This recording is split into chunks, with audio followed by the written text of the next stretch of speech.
This is week 4, and in week 4 we're going to continue our consideration of this remarkably important phenomenon called convection, and specifically we want to forge a very interesting connection between geometry again and the way convection unfolds on the planetary surface.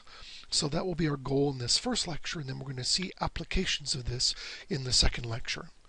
Let's quickly recap what we had in week number 3. In week 3 we saw that different fluid compositions and different temperatures result in different densities, and that those different densities, the way they accumulate weight through a gravitational field, result in different pressures.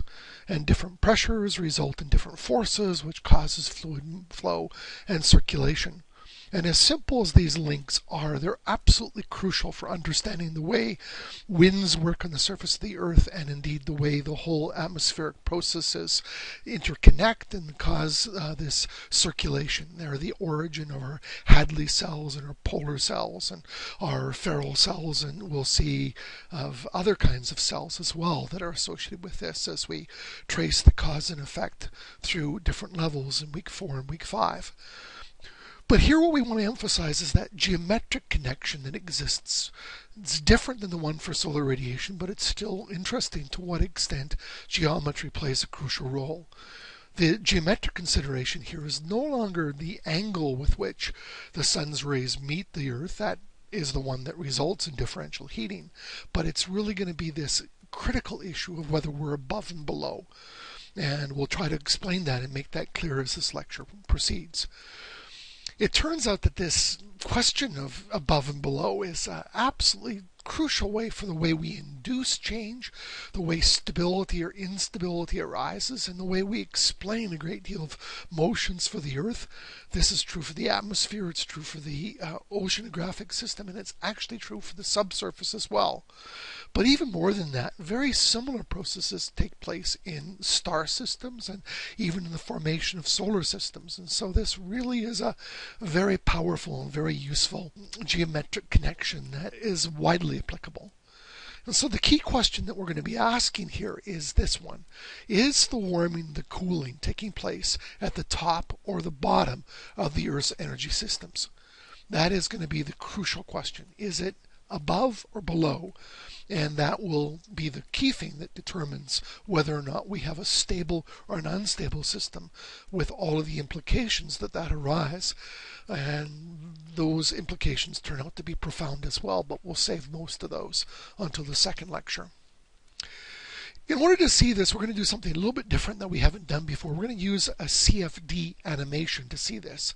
CFD stands for Computational Fluid Dynamics, and what this does is tends to mimic the actual physical laws and relationships that govern the way the fluid would move if it were actually constructed in an experimental container. What we're going to do in this case is we'll take an experimental container and fill that with air. And we're going to place a heated plate at the midpoint of that. You'll see that in a second. And the surrounding walls are cooler, so there's going to be a heat transfer that takes place from this heated plate at the midpoint to the cooler walls that surround our operational fluid, in this case air.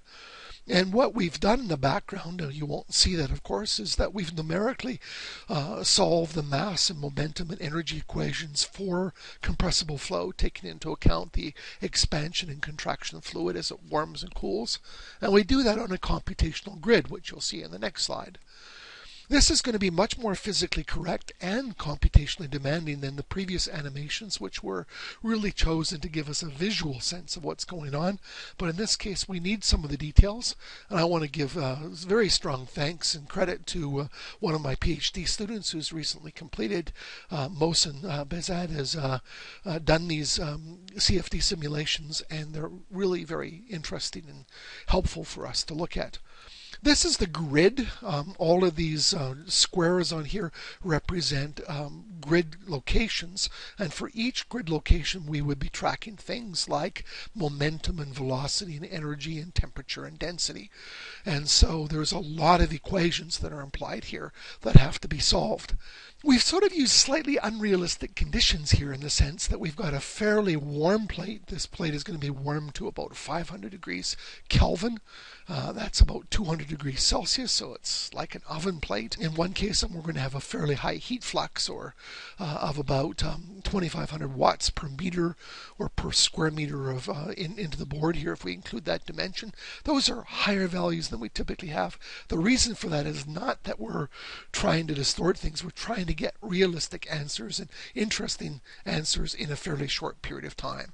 The plate is in the center of this, and the grid in which we conduct the fluid experiments is outside this. And what we're going to see is that as we heat this plate, there's going to be a great deal of activity that takes place on the upper surface and almost no activity on the bottom surface. There'll be a warming of the fluid, but it will consist of very strong layers with a little bit of an edge effect, whereas we'll produce a lot of motion above the plate. And that will happen whether we have a constant temperature in one case or a constant heat flux in the secondary case. And so we're going to look at the results of that by looking at the velocity field that's generated as a result of that. And so what we're seeing here is exactly the implications of that particular flow. We've got these cells that are formed, this huge sense of motion. Watch just in a second here as this about to convert. It turns out those original 4 cells weren't stable, and it finds a new stable configuration. We've got a significant upflow that was taking place in the middle and a significant downflow at the walls. Here's the case with a constant flux. You'll see something quite similar taking place with that rotation. Overall, very similar pattern to what we had previously. Strong upflow in the center, followed by flow at the walls. So we'll watch that one more time just to sort of get a sense of what's happening. The 4 cells initially are formed. This is unstable, and it forms 2 cells, and probably something like this happened at some point in Earth's background. Huge activity above, very little activity below. We can see this in a summary plot if we look at this next screen, which shows the 2 results from the point of view of the temperature distribution that results. So this is the resulting temperature distribution. You can see this strong stratification that takes place in the lower level. The low temperature fluid is hardly touched at the bottom. There's no real interaction with this because the structure in the lower part is highly stable, whether we have constant temperature or constant flux. All that motion at the top, you can sort of see the echo of that convective cell that's formed as a result of this heat warming. Unstable above because of the heating, stable below. Very interestingly, if we had reversed this and had a very cool plate, what we would have had is intense cooling, which would have caused instability on the lower part and stability in the upper part. And the picture would have been obviously different colors, but very much the same idea with a kind of a flip, a 180-degree rotation of these images. So let's quickly summarize the takeaway from this first idea, that surface warming of a fluid in a gravity field produces very different effects depending on whether we're heating above or below the surface. Very different implications to that. And for the Earth, this is very true in that tropical heating tends to produce a very stable and stratified ocean, one that's very resistant to any motion or any turnover in it, and therefore has a particular problem with the idea of getting nutrients from the lower levels back up to the surface, and an unstable atmosphere. We've seen that unstable atmosphere with respect to the Hadley cell that's formed at the equator. That formation is very characteristic and indicative of instability. The reverse usually happens when a surface is cooled. Near the poles, at the Arctic and Antarctic regions of the Earth, there is intense cooling, which tends to produce an unstable ocean and a stable atmosphere. And so we tend to get most of the interesting vertical motion in the ocean taking place at the poles, and most of the vertical motion of the atmosphere being driven by what takes place at the equator. The key principle here is that the interaction of temperature and density and pressure and gravity all make a huge difference through the geometric construct that defines the way we're heating or cooling the system.